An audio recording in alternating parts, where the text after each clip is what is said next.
Você está solteiro para curtir a vida e fugir de um compromisso? Ou você está solteiro para glorificar a Deus?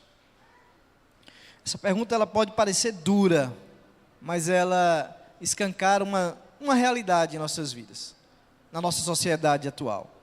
Muitos estão solteiros, mas não por propósito, mas por fuga de compromisso, por fuga das frustrações, por fuga de responsabilidades. Outros estão solteiros porque querem curtir a vida adoidado, querem viver sem responsabilidades, querem desfrutar de tudo que essa vida pode dar, querem ser felizes aos seus modos. A verdade é que, solteiro ou casado, em algum momento da nossa vida a gente pode se perguntar: será que eu estou vivendo do jeito certo? Esse é um dilema que é muito explorado num filme que virou best-seller, né, porque ele é baseado num livro chamado Comer, Rezar, Amar. O livro, se eu não me engano, é 2006 e o filme é 2010. E é baseado numa história real, porque o livro é uma autobiografia, né? E a Elizabeth, ela fala sobre a vida dela, um livro que fez muito sucesso, por sinal, tá? Um livro que vendeu mais de 8 milhões de cópias, ficou mais de 180 semanas como o mais vendido lá nos Estados Unidos. Então, esse filme, ele mostra a vida da Elizabeth, uma mulher que aparentemente ela tinha tudo que toda mulher gostaria de ter, tinha um esposo bacana, tinha uma carreira, tinha uma vida estável, e de uma hora para outra, ela começa a se sentir vazia, e ela simplesmente acorda e decide se separar, sem nenhuma razão aparente. Ela apenas decide abandonar o seu casamento e decide sair por uma jornada mundo afora em busca do prazer, em busca de uma espiritualidade, em busca da autodescoberta, do autoconhecimento. Ela, por um momento, ela acha que talvez a vida de solteira pudesse lhe trazer significado, pudesse lhe trazer algo muito melhor. Ela queria viver, na verdade, sem compromissos. Ela queria viver a vida como se a vida fosse um sucessivo consumo de experiências, sem assumir as responsabilidades. Ela é comer porque ela vai comer na Itália, né? O filme é muito belíssima, a fotografia, por sinal. Na Itália, ela vai tentar encontrar a sua espiritualidade na Índia, e ela vai amar lá em Bali. São 3 verbos interessantes que eles expressam de alguma maneira essa tentativa dela e talvez de muita gente de preencher o vazio da sua alma. O interessante é que depois disso tudo, ela se separar para tentar encontrar significado na sua vida, sentido, ela termina o filme se casando de novo. E se casa com um brasileiro, por sinal. Então, o filme termina ela se casando novamente. Mas, na verdade, o que o filme revela é algo que a Bíblia já nos mostra há muito tempo. Que a vida sem Deus é uma vida sem propósito. Que a vida sem Deus é uma vida com uma busca interminável. Tanto casado, mas hoje eu quero falar muito mais para os solteiros.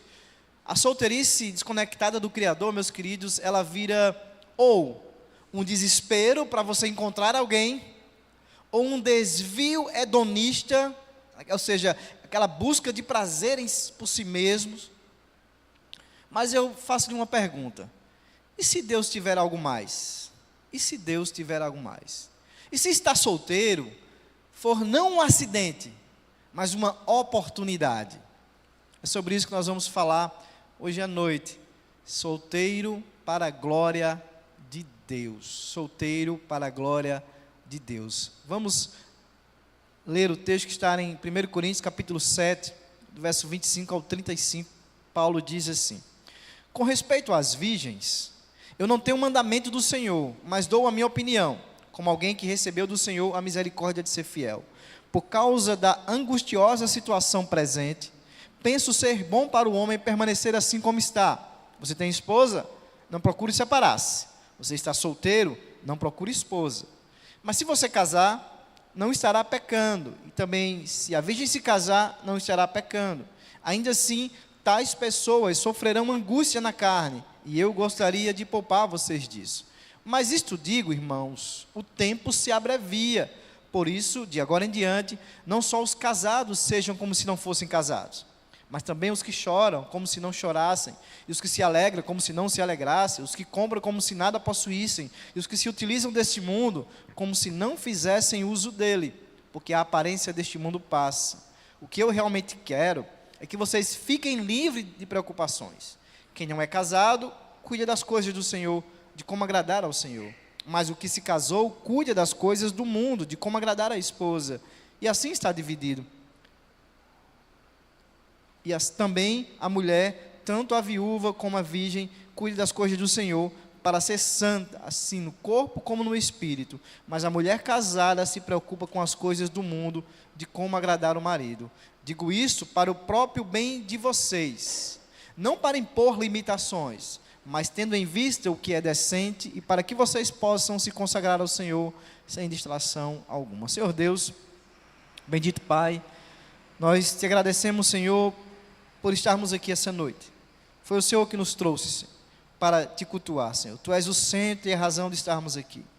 Já te louvamos, oramos a Ti, e agora nós pedimos, fala aos nossos corações. Aquieta a nossa alma, Senhor, e que a Tua palavra possa produzir frutos para a Tua glória. Me usa como instrumento em Tuas mãos, apesar de quem eu sou. Assim eu te peço, Senhor, e eu te agradeço pela oportunidade. Em nome de Jesus. Amém. Pode parecer estranho a gente falar desse assunto quando a gente iniciou uma série de mensagens sobre família, né? Inclusive no último sermão que a gente falou sobre casamento, uma pessoa solteira chegou para mim e disse: pastor, eu não me senti representada.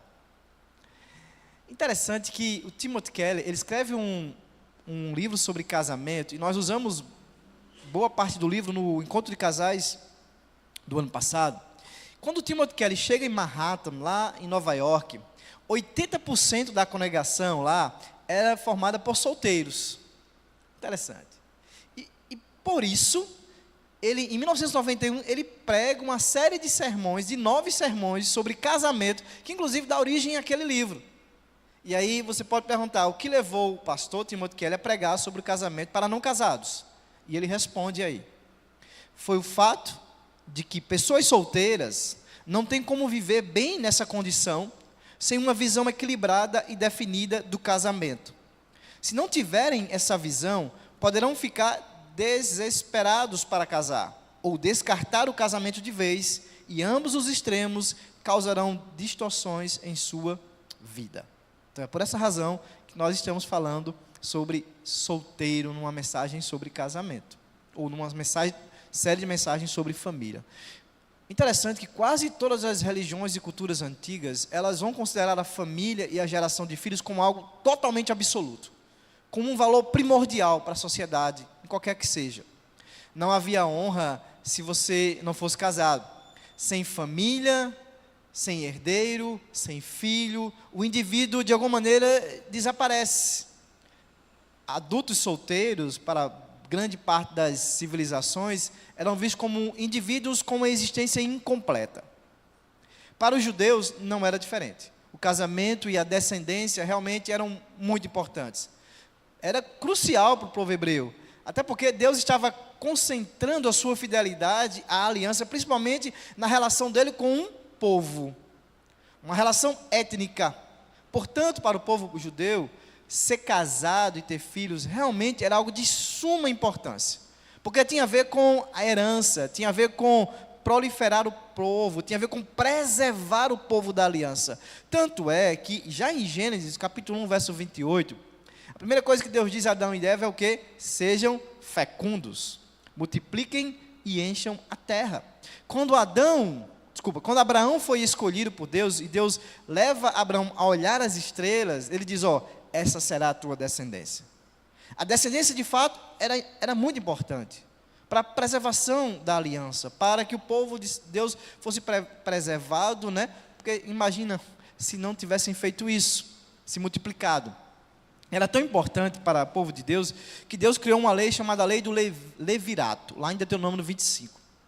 Se o filho mais velho morresse, e a viúva não tivesse filhos, o segundo filho, o filho mais próximo dele, ou irmão, desculpa, mais próximo desse homem que morreu, era obrigado a fazer um filho na sua cunhada, e esse filho levaria o nome ou o sobrenome do seu pai, que havia morrido.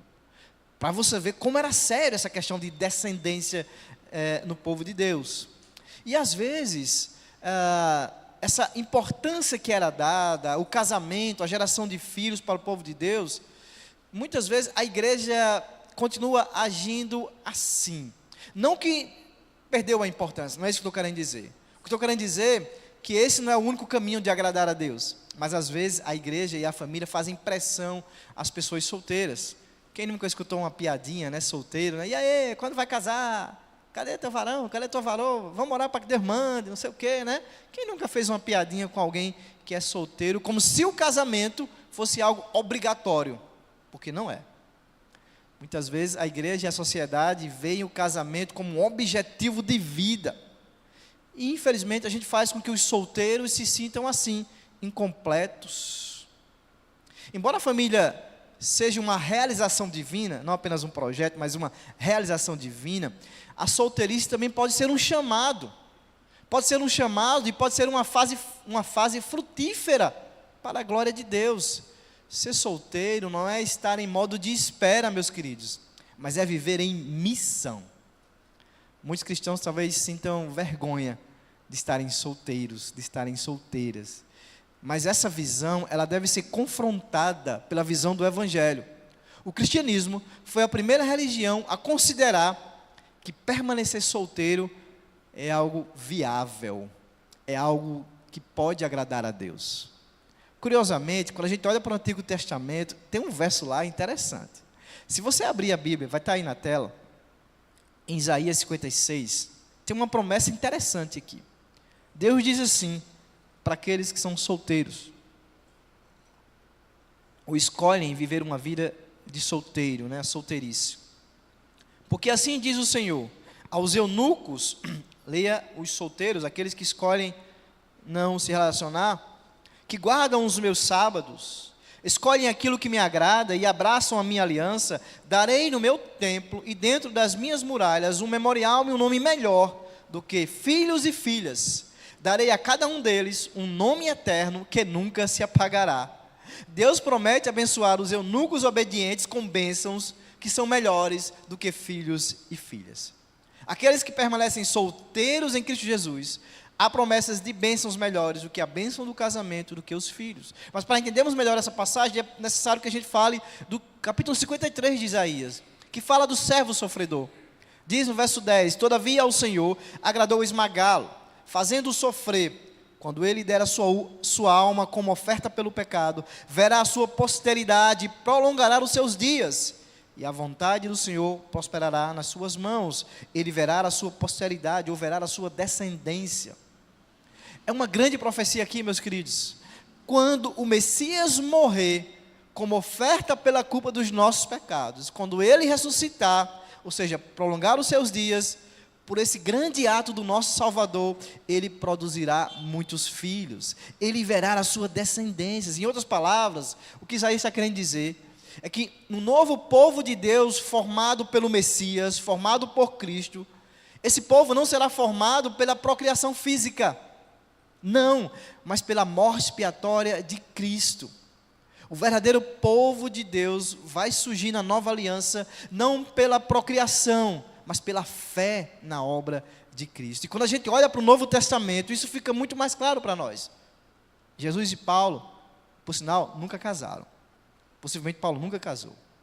Jesus deixa claro que o seu povo, o verdadeiro povo dele, será produzido não pela procriação física, mas pela regeneração espiritual. É isso que ele fala para Nicodemos. Nicodemos, em verdade te digo que é preciso nascer de novo, da água e do Espírito, porque se não nascer de novo, você não pode ver o reino de Deus. Paulo também vai falar isso lá em Gálatas capítulo 3, verso 7, verso 26. Ele vai dizer, sabei, pois, que os da fé é que são filhos de Abraão. Em Cristo Jesus, todos vós sois filhos de Deus pela fé. Não é a descendência física de Abraão que faz o povo ser parte do povo de Deus, ou da aliança de Deus, não. Mas agora é a fé em Deus, a fé em Cristo Jesus. Eu não estou aqui querendo fazer média com os solteiros, né? Eu não estou querendo fazer os solteiros se sentirem bem, não. Mas eu estou querendo declarar, à luz da palavra de Deus, a natureza temporária e secundária do casamento e da família em oposição à natureza eterna e primária da igreja. O casamento e a família, meus queridos, dessa terra, são temporários. A igreja é para sempre. Eu declaro a verdade bíblica radical de que pertencer a uma família humana não é sinal de bênção eterna, mas pertencer à família de Deus significa ser eternamente abençoado. Relacionamentos baseados na família são temporários, relacionamentos baseados na união com Cristo são eternos. Cristo vai, de alguma maneira, também referendar isso em suas palavras, lá em Mateus 19, quando ele diz, porque há eunucos de nascença, há outros a quem os homens fizeram tais, e há outros que se fizeram eunucos por causa do reino dos céus. Quem é apto para aceitar isso, que aceite.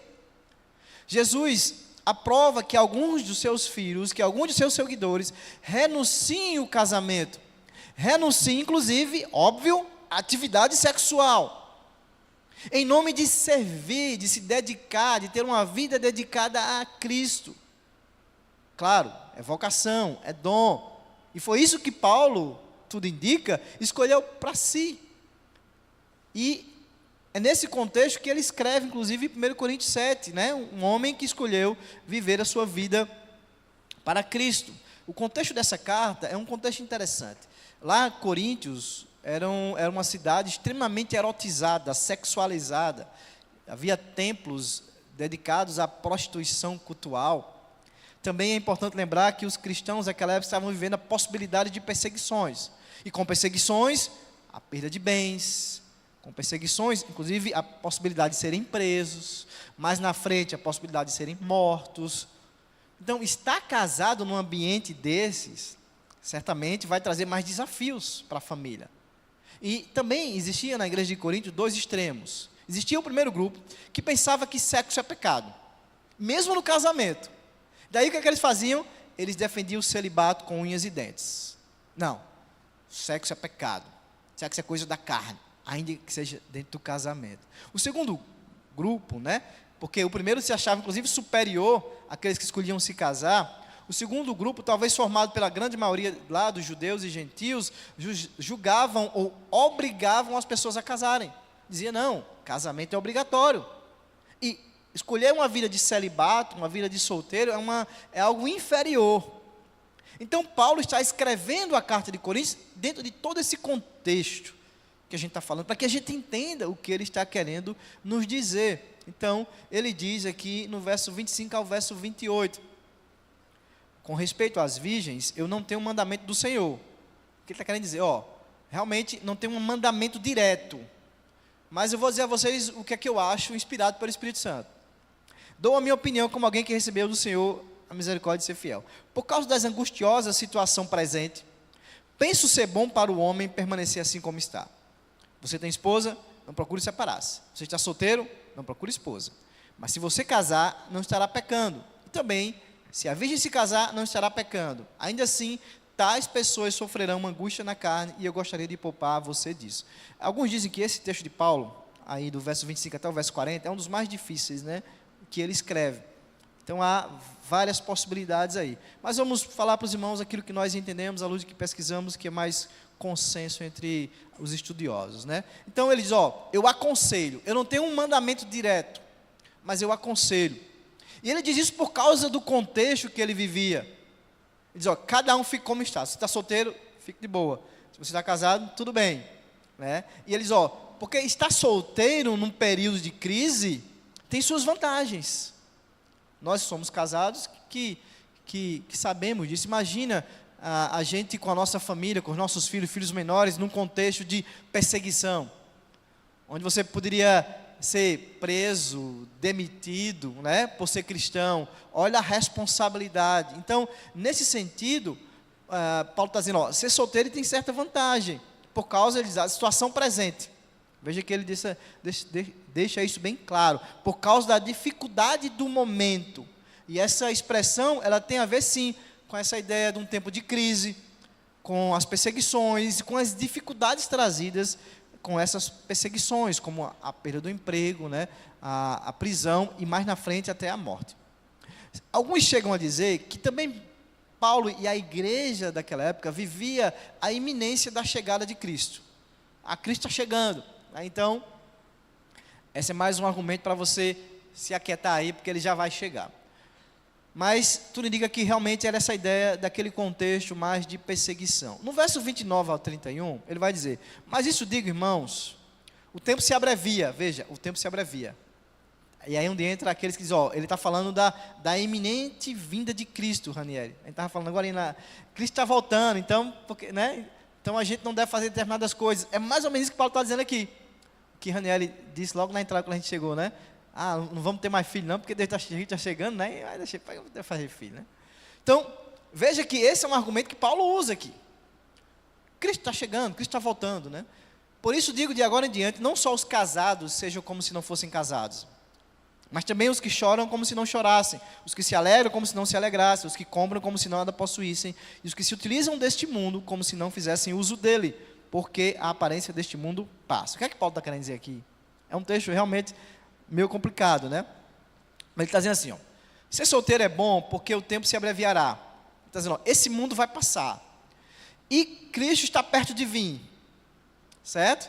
Então, um dia esse mundo vai dar lugar a um novo mundo, a novos céus, a nova terra. Por isso que a gente não precisa se apegar tanto às coisas deste mundo. Por isso que a gente não precisa buscar segurança, colocar esperança naquilo que é passageiro. Nem no casamento, nem na solteirice. Né? Nem na alegria, nem na tristeza, nem naquilo que a gente se utiliza do mundo. Então enxerguem o casamento, enxerguem a tristeza, a alegria, a posse das coisas, os negócios, à luz dessa realidade, de que o mundo está passando, de que a vida é breve, de que Cristo pode voltar a qualquer momento.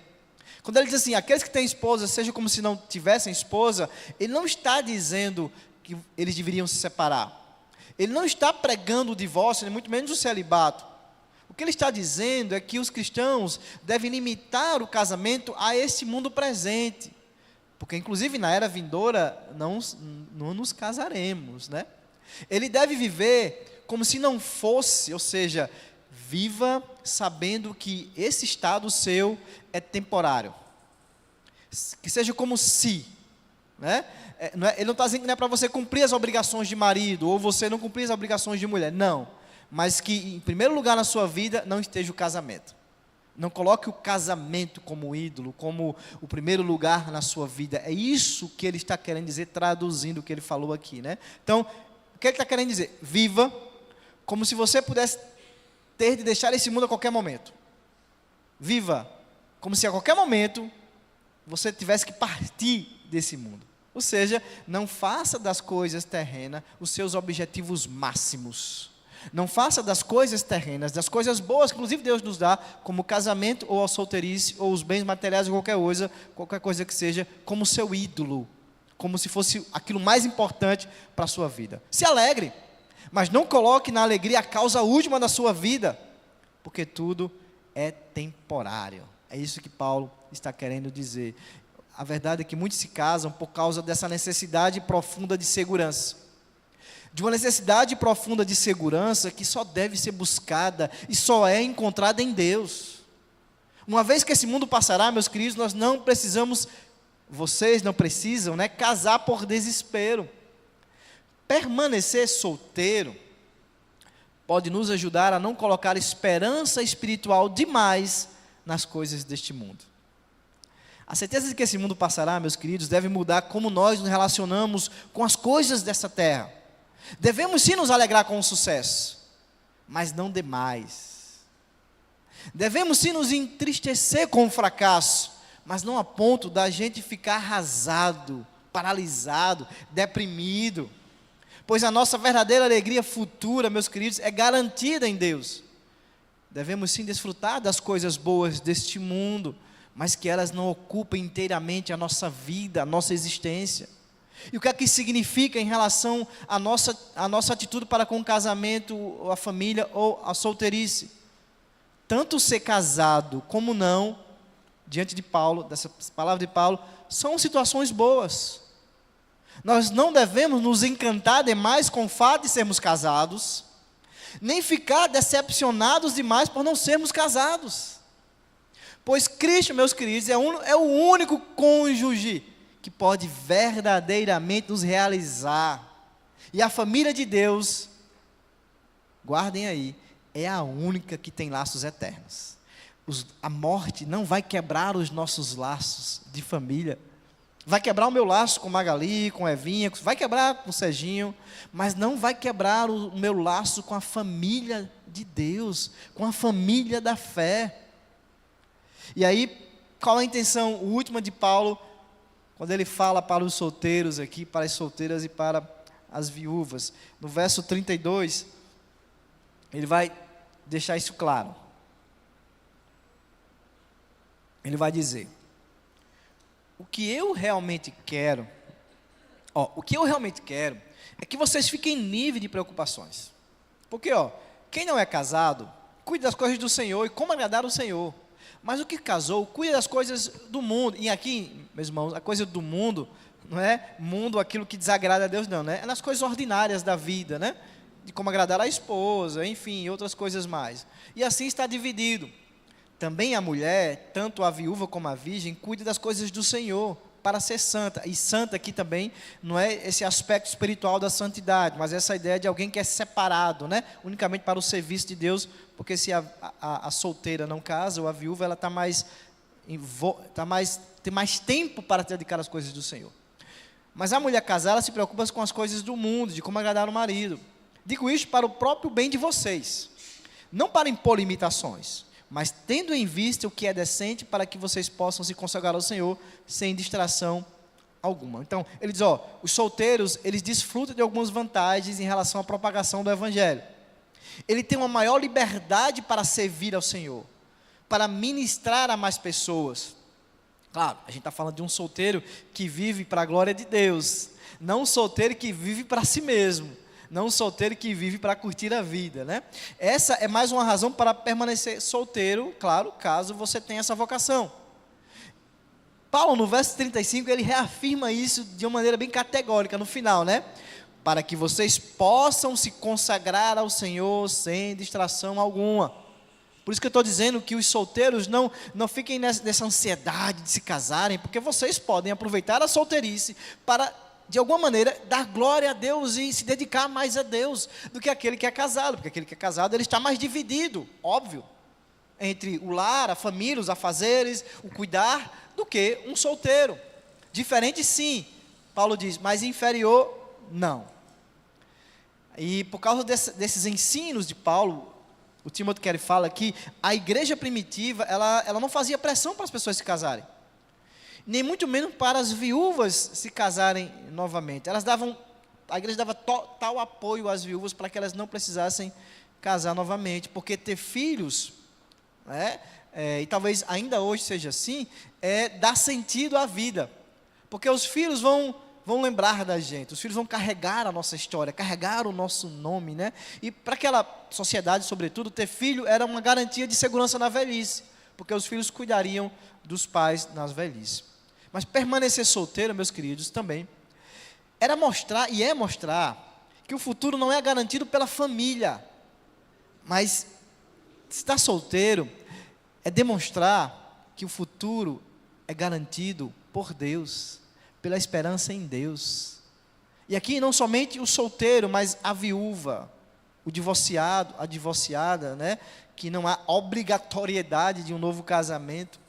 A nossa cultura, de maneira geral, ela nos induz a depositar a esperança no relacionamento, a esperança no casamento, a encontrar a realização espiritual e emocional num par perfeito. Não existe par perfeito. Nem mesmo o melhor casamento é capaz de preencher o vazio que somente Deus pode preencher, porque foi Ele que deixou esse vazio na nossa alma. Os solteiros também têm que ser capazes de descansar e se alegrar em seu casamento com Cristo, pois assim não estarão frustrados por não casarem. Os solteiros também têm que ser capazes de descansar e se alegrar no seu casamento com Cristo, pois assim não estarão frustrados por não casarem. Os solteiros, meus queridos, encontrarão a sua família na igreja. O Evangelho ele tem esse poder de criar um vínculo forte entre as pessoas e transformar pessoas diferentes em família. Transformar a igreja em família. Esse é o propósito do Senhor. Essa família unida por laços eternos. Sua solteirice não pode ser jamais uma escolha baseada na ideia, essa ideia que a gente vê por aí, né? De autossuficiência, de independência. Eu quero ser solteira porque eu quero, ou quero ser solteiro porque não quero, eu quero ser independente, eu quero viver minha vida como eu desejar, sem compromisso. Se você acha, meu querido, que você tem essa capacidade, você está trocando um ídolo por outro. Se na nossa sociedade, de alguma maneira, alguns podem tratar o casamento como ídolo, você também pode tratar a solteirice como ídolo, achando que a solteirice vai trazer razão, sentido, propósito para a sua vida. Muitos não querem se casar porque eles querem viver uma vida de devassidão sexual, de promiscuidade sexual. E certamente esse não é o propósito de Deus, e certamente não é sobre esse tipo de solteirice que Paulo está dizendo aqui que agrada a Deus. Óbvio que não. Aqui a ideia do eunuco é alguém que jamais teria relações sexuais, se guardaria. E é possível sim, que haja pessoas chamadas por Deus para viverem essa vida. Mas não é possível, meus queridos, você ser crente, ser solteiro e querer viver, e querer curtir a vida adoidado. E querer viver aí sem compromisso com as pessoas, e muito menos com Deus. A sua solteirice jamais deve ser desculpa para viver uma vida que desagrada a Deus.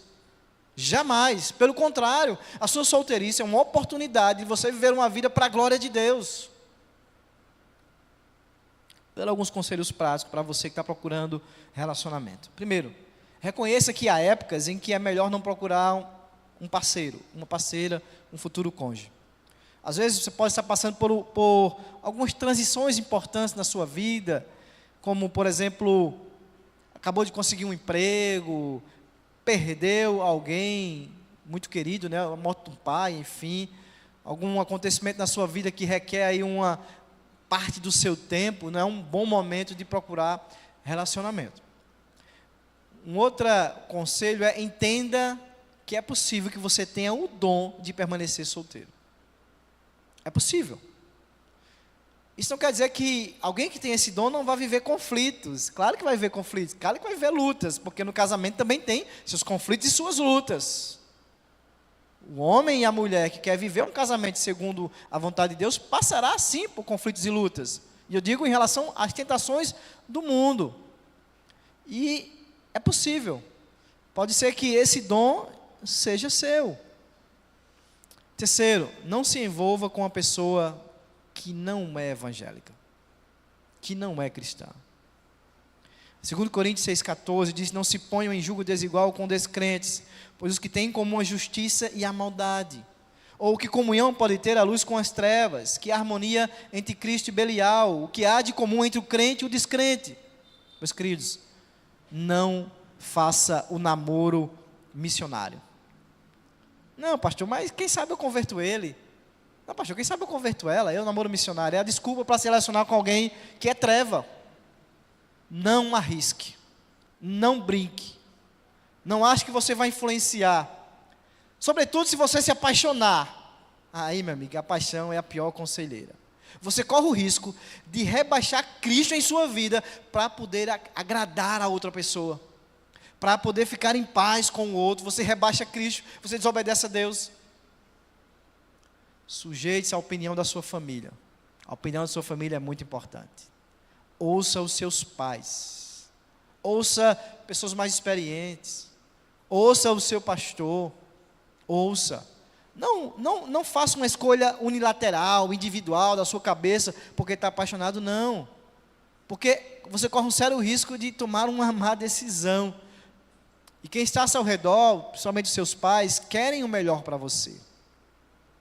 Estar solteiro, meus queridos, não é estar pela metade. De forma alguma é estar pela metade.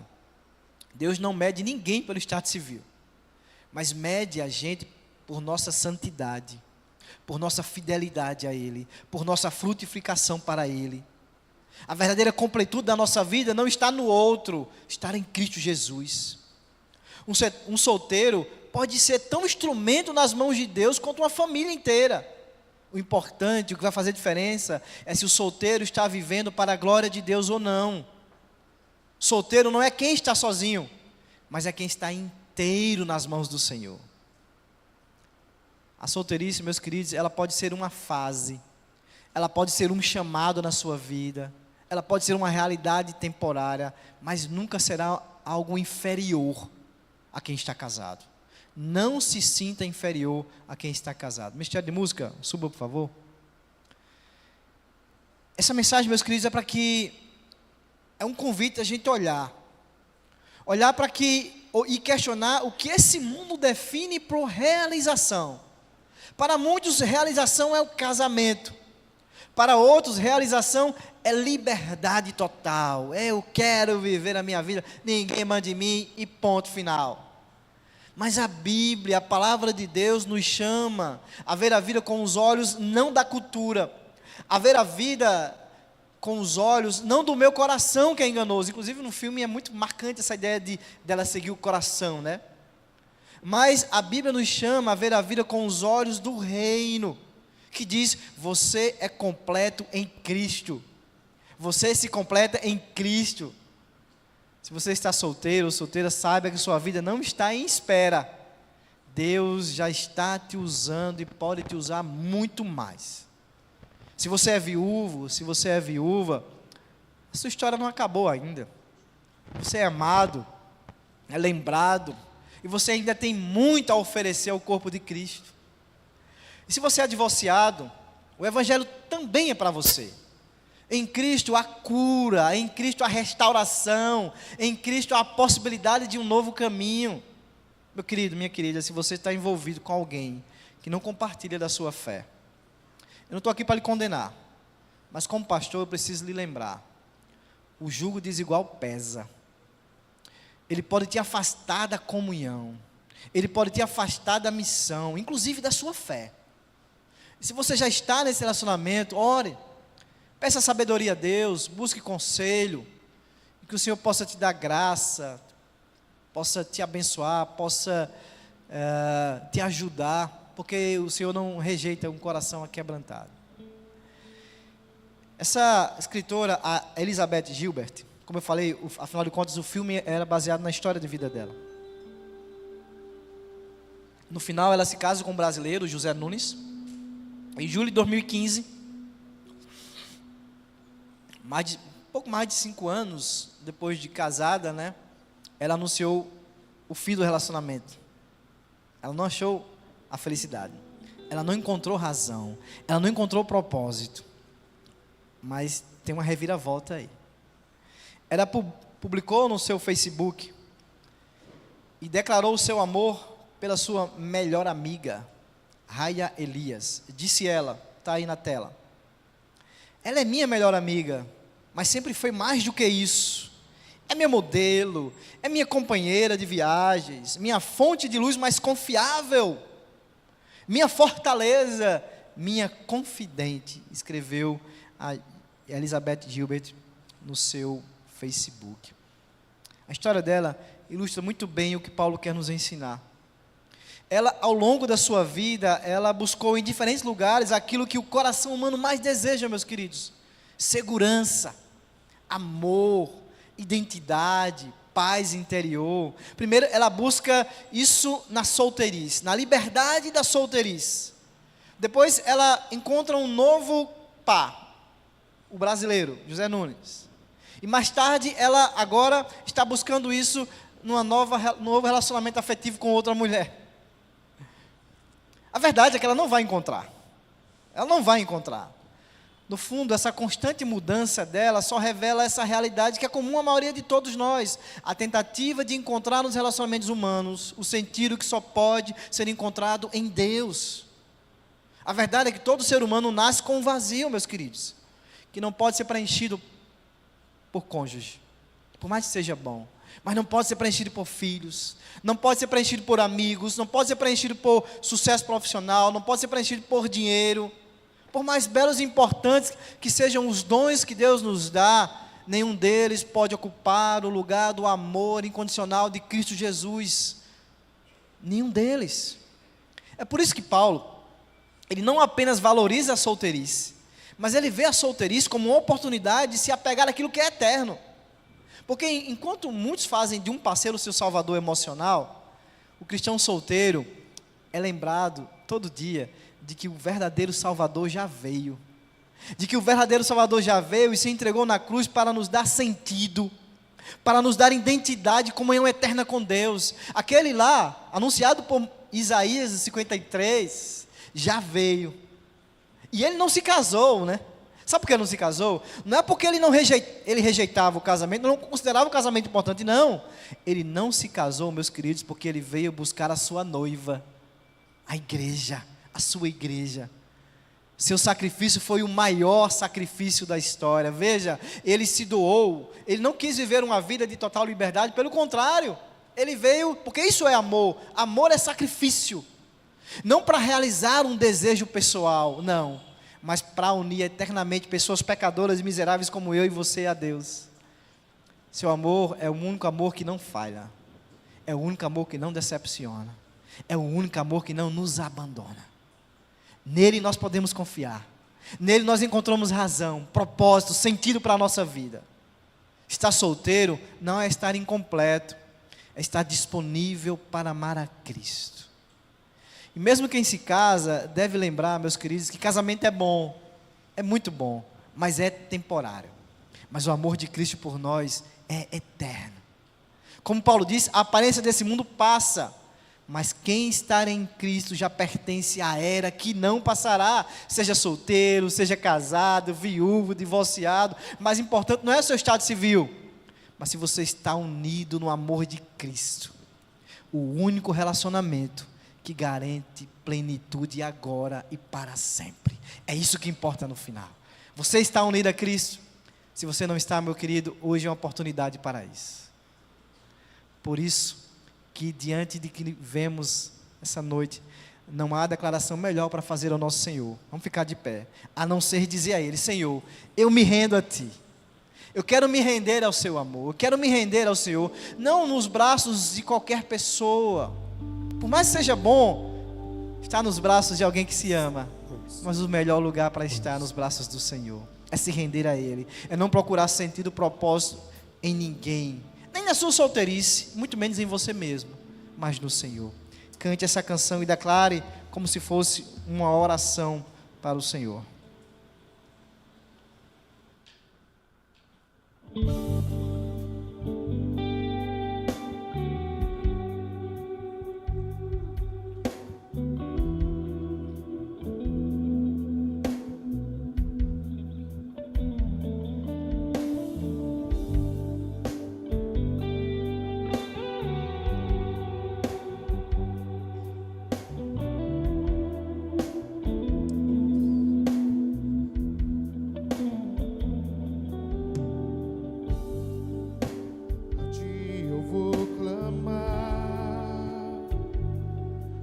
Tudo vem de Ti e tudo está em Ti. Por Ti vou caminhar, Tu és a direção, o sol a me guiar. Tudo pode passar,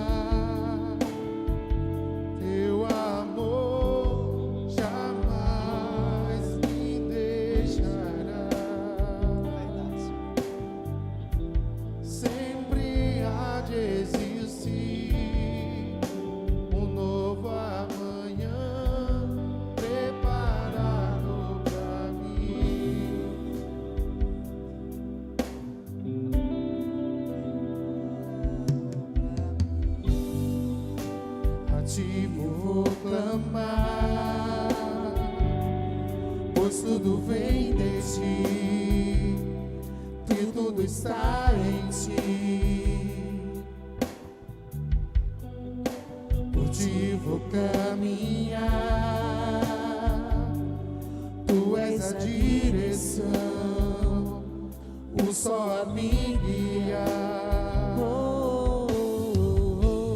Tudo pode passar,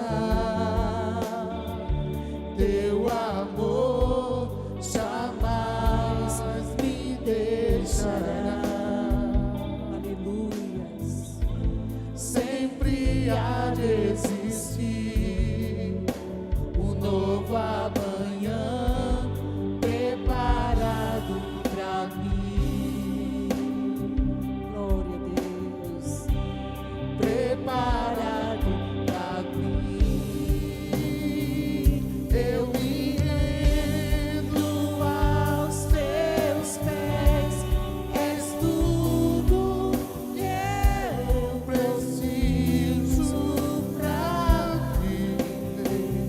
Eu me lanço aos teus pés, onde encontro meu refúgio. Senhor Deus, nós queremos declarar para Ti essa noite, Senhor. Nós nos rendemos a Ti, Senhor, porque o Teu amor não falha, o Teu amor não passa, o Teu amor não decepciona, o Teu amor não abandona, Senhor. Somente em Ti podemos colocar total confiança, somente em Ti podemos nos entregar realmente de corpo e alma, totalmente, porque o Senhor não nos deixa para trás, o Senhor não nos larga, o Senhor não nos trai, o Senhor não nos faz mal. Possamos confiar em Ti e não nos outros, e não nos nossos relacionamentos. Que possamos, aqueles que são solteiros, sejam solteiros para a Tua glória. Que não coloquem a esperança de satisfação plena, de razão para existir num futuro casamento, porque eles podem estar satisfeitos aqui e agora em Ti, vivendo sua solteirice para a Tua glória, Senhor. Para os jovens, Senhor, que o Senhor possa direcioná-los, o Senhor possa ajudá-los a não cair nas tentações dos inimigos, daqueles que querem, ó Pai, tragá-los, seduzi-los. Ajuda o Senhor a blindá-los emocionalmente, sexualmente, Senhor, que eles não possam ser atraídos pelos cantos da sereia deste mundo. Ó Deus, os protege, os dá segurança, os ajuda a viver suas solteirices para a Tua glória, rejeitando qualquer tentação que seja contrária à Tua palavra, a de ceder um pouco mais, a do sexo promíscuo, Senhor. Ajuda, Pai, constrange, Senhor, constrange, que cada um de nós, casados ou não, possamos entender que o fim da nossa vida é viver para a Tua glória, Senhor. Ajuda-nos, nos protege de todo mal, Senhor, e nos ajuda a vencer as tentações do maligno em nossas vidas, Senhor, para a glória do Teu santo nome. Por isso nós podemos cantar, nós nos rendemos a Ti, Senhor, porque é o melhor lugar para estar em Teus braços, seguro, confortável. É nos Teus braços que nós encontramos a verdadeira paz, uma paz que o mundo não pode nos dar, uma paz que os braços do outro não podem nos dar, Senhor. Então que nós possamos encontrar satisfação plena em Ti, em Ti, Senhor. Tudo pode passar, Teu amor jamais me deixará. É verdade, Senhor, jamais. Sempre há de existir um novo amanhã preparado pra mim, preparado pra mim. Eu me rendo aos Teus pés, és tudo que eu preciso pra viver. Eu me lanço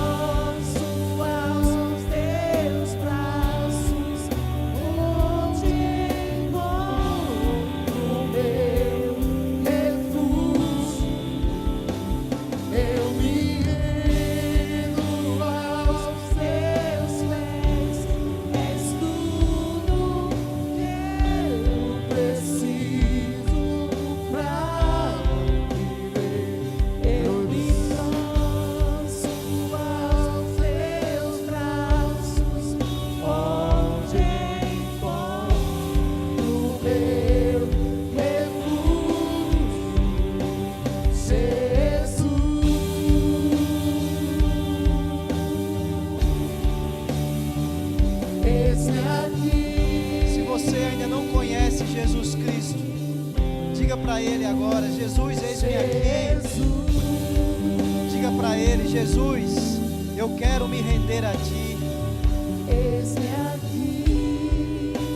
Entregue a sua vida a Jesus Cristo. Entregue a sua vida, se renda a Ele Glória ao teu nome. totalmente. Somente Ele vai lhe dar razão e propósito para a sua existência. Entregue a sua vida. Se você ainda não entregou sua vida a Cristo, esse é o momento. Você que está me assistindo, você que está aqui nessa noite, entregue a Ele, se renda a Ele. Senhor Deus, nós te agradecemos, ó Pai, por esse culto maravilhoso. Que o Senhor possa ter recebido esse culto, Senhor, que ele possa ter chegado com um aroma suave diante de Ti, os nossos louvores possam ter sido agradáveis a Ti, Senhor. Sabemos que o Senhor ouviu as nossas orações. Responda as nossas orações.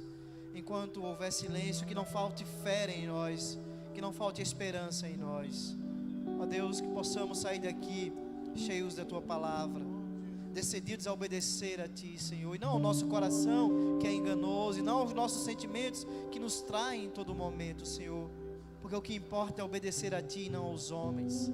O que importa é obedecer a Ti e não a nós mesmos, Senhor. Que o amor de Deus o Pai, que a graça do nosso Senhor Jesus Cristo, que as doces consolações e comunhão do Santo Espírito de Deus esteja sobre todos nós e sobre todo o povo de Deus, agora e para todos.